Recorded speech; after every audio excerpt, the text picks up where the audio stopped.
நம்ம என்ன சொல்லணும்? தேவன் என் கூட இருக்கிறார்.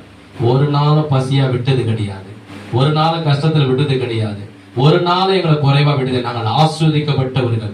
எபேசியர் 1:3 சொல்லப்படுகிறது, தேவனாய் கர்த்தர் நம்மை உன்னதங்களிலே கிறிஸ்துவுக்குள்ளாக நம்மளை எல்லாரையுமே ஆசீர்வதித்திருக்கிறார். எபேசியர் 1:3 சொல்லப்படுது.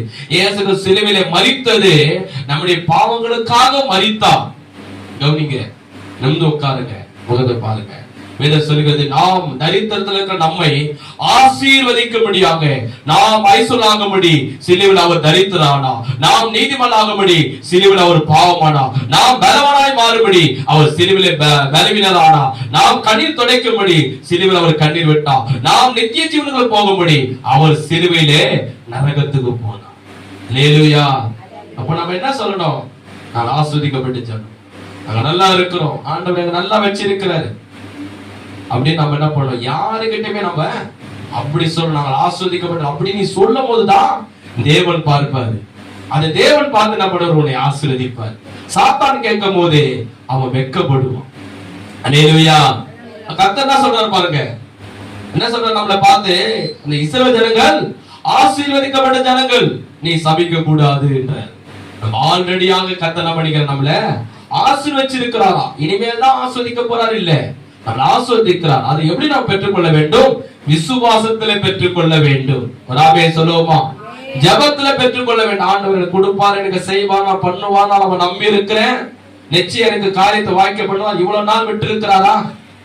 எவ்வளவு ஆபத்து வந்து, எவ்வளவு கஷ்டம் வந்தது, எவ்வளவு பேர் கேட்டோம், ஆண்டவர் கொடுத்து கொண்டே இருந்தார். அதே போல் நம்ம கர்த்தர் கொடுப்பார். நம்ம ஆஸ்வதிக்கப்பட்ட ஜனம். எல்லாரும் சேர்ந்து சொல்லுங்க, நான் ஆஸ்வதிக்கப்பட்ட ஜனம், நான் கர்த்தரால் ஆஸ்வதிக்கப்பட்ட குடும்பம். என் தேவனாய் கர்த்தர் என்னை சிலுவைக்குள்ளாக ஆசீர்வதித்திருக்கிறார். என் தரித்திரத்தை, என் வியாதிய, என் பாவங்களை சிலுவையில் அவர் ஏற்றுக்கொண்டார். மார்ல கை வச்சு சொல்லுங்க, இயேசுவை நான் ஏற்றுக்கொண்டபடியால் என் பாவங்கள் மன்னிக்கப்பட்டது, நான் நீதிமானா இருக்கிறேன், கர்த்தர் என்னை சுகம் கொடுத்திருக்கிறார், கர்த்தர் என்னை ஆசீர்வதித்திருக்கிறார், நான் கர்த்தரால் ஆசீர்வதிக்கப்பட்டவன். சொல்லு, நான் கர்த்தரால் ஆசீர்வதிக்கப்பட்டவள், என் குடும்பம் கர்த்தரால் ஆசீர்வதிக்கப்பட்டது, எங்கள் சபை கர்த்தரால் ஆசீர்வதிக்கப்பட்டது, எங்கள் ஊழியங்கள் கர்த்தரால் ஆசீர்வதிக்கப்பட்டது. கர்த்தர் எங்களை ஆசீர்வதிப்பது அவருக்கு பிரியம். எங்களை